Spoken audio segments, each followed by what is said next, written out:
The final YouTube war to ever take place. There's been a lot of wars on this website over the time, and it's mainly started within the last 2 years for whatever reason. The YouTube subscriber count has really been used as a way to represent the true power that one single channel can have. The most well-known aspect of this, of course, being the legendary and history-making war between the two YouTube channels, T-Series and PewDiePie. One being a large company operated by a lot of individuals and employees versus just one single consistent person behind a screen with the sole intention of just simply reacting to memes. And between now and then, we started a revolution. Then we had the war between the YouTube channels of Tati Westbrook and James Charles back when that big drama took place as well. The infamous Larry versus Barry. I still don't understand that one. But then one day, YouTube stepped in and threw in the towel for pretty much everyone by disabling the live subscriber counts on all YouTube's channels, basically making it impossible to use subscriber counts at least down to their specific numbers to compare with other people. But that doesn't stop what these numbers truly mean though, in their own right. Regardless of whether or not you can see them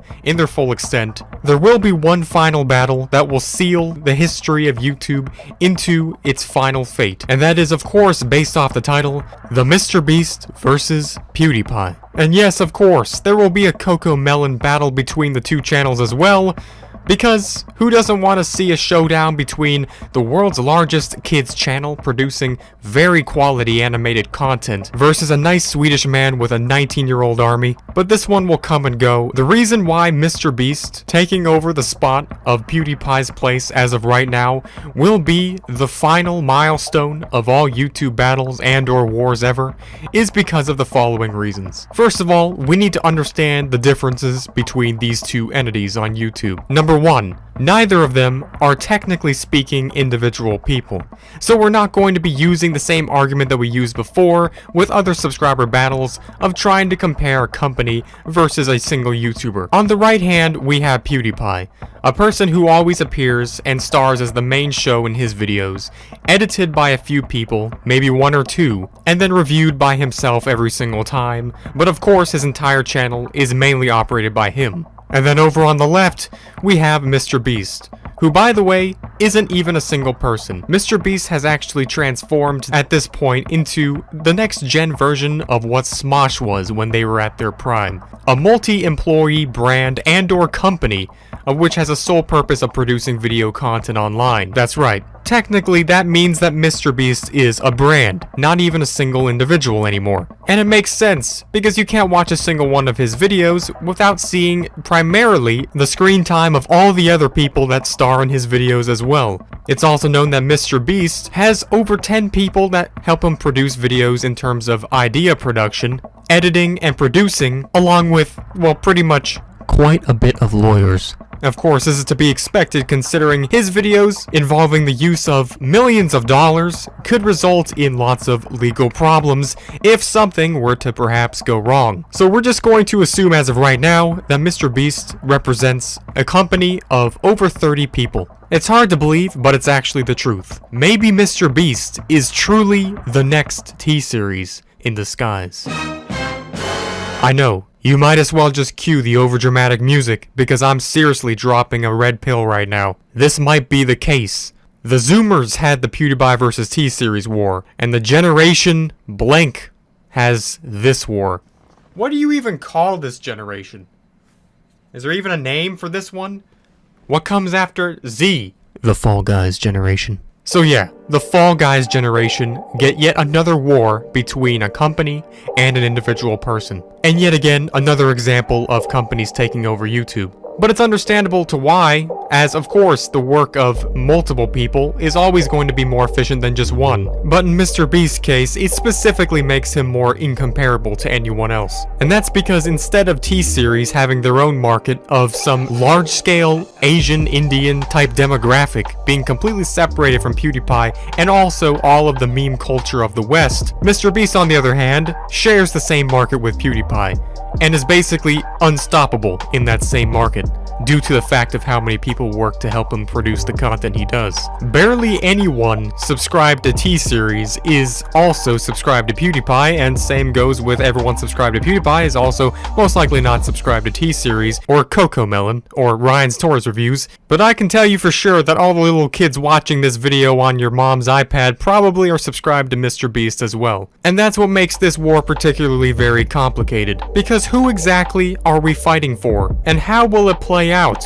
When in reality, there will be no true winner. Chances are, there will actually not be one particular person who would be favored over another. So let's get into the reality of what will actually happen when this takes place. First of all, this final war of the ages in terms of time is estimated to first start happening in approximately 2 years. At the current rate of growth of both of these YouTube channels, MrBeast in particular being approximately 3.5 times faster than the other culprit, PewDiePie, MrBeast gains an average of 24 million subscribers at his current rate on a yearly basis, putting him in line to achieve 100 million subscribers just by the end of 2022. PewDiePie gains an average of 6 million subscribers per year, which is quite a substantial bit less. In the same period of time, we can estimate that he will have generally around 120 million total subscribers, which means this war will take place sometime in between 2022 and 2023. That's like so far away that the Zoomers will basically have become the Boomers, and I guess the 19-year-old army will be the 39-year-old army? Look, I don't know how the math works, okay? So we're gonna estimate sometime between July and September 2022. And as a quick random factoid that no one cares about, my YouTube channel during this time will estimatedly be at around 3 million subscribers.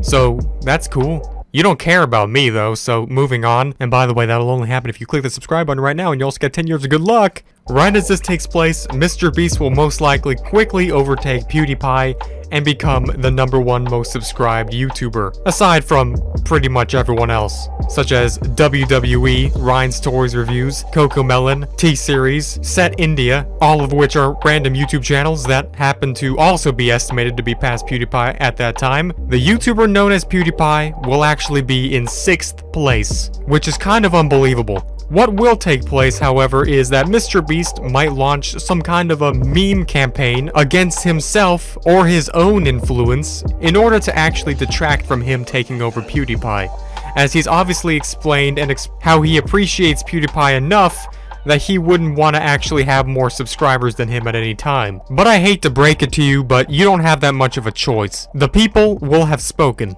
And then MrBeast, being the last known remnant of what could almost slightly be considered a single individual YouTuber, will finally pass PewDiePie, making him the last person to ever do so, and thus ending the era of entirety for all YouTube wars. And that's mainly because at that point, there won't really be a need for them anymore. No one else on YouTube who's just a single individual content creator statistically has any chance of ever reaching this point in the given future at all. After this event takes place, there will be no other individual to pass PewDiePie. And that's just basic math. The only other thing will be the shy one-off companies that will slowly overtake the rest of the top YouTube channels, mostly in the form of Vivo and also foreign music channels. Since there obviously will not be a need to fully fight against all of them, their first courageous challenger T-Series obviously plowed the way for them, and ground broke a whole new era of just plain corporate dominance over YouTube, with only one last shining hope, anointed in the holy water of the gods of this website themselves, one man with the power of an entire brand on his shoulders, being the last of which to stand a chance against all of them. MrBeast might actually end up being the one redeemer for the age that YouTube was truly born into. He just might actually be the chosen one. But if not, there most certainly isn't anyone else. And that just might be the dark truth of it all. But only time will tell. And also, time will also be able to tell if you've liked this video, and I'll highly appreciate if you did. I wonder if there'll ever be a 1 billion YouTube subscriber plaque. They better just make that thing out of dark matter or something. But yeah, I'll see everyone in the next one.